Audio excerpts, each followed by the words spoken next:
This day in law, September 16, 1940, President Franklin D. Roosevelt signed on the Selective Training and Service Act of 1940, also known as the Burke-Wadsworth Act, which required all men between ages 21 to 45 to register for the draft.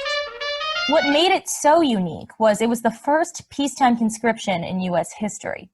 Americans who were randomly selected had to serve at least 1 year in armed forces and then in a reserve component for 10 years, or until he's 45 years of age. No more than 900,000 men could be trained at a time. It was an act to provide for the common defense by providing training and strengthening the U.S. Armed Forces. There was a conscientious objector, which gave American men the right to refuse performing military service based on freedom of thought, conscience, or religion. But according to the act, if he's drafted, he'll still be assigned to a non-combatant service. When World War II began, October 1940, Roosevelt asked U.S. Congress to extend the term of duty from 12 months to 30 months, as well as additional time deemed necessary for national security. Someday, the German people might be cured of their disease. The super race disease. The world conquest disease.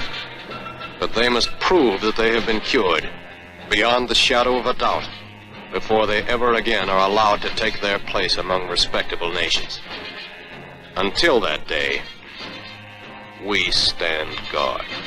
The Selective Training and Service Act lasted from October 1940 to March 1947. Over 50 million American men had registered for the draft, and 10 million had been inducted in the military.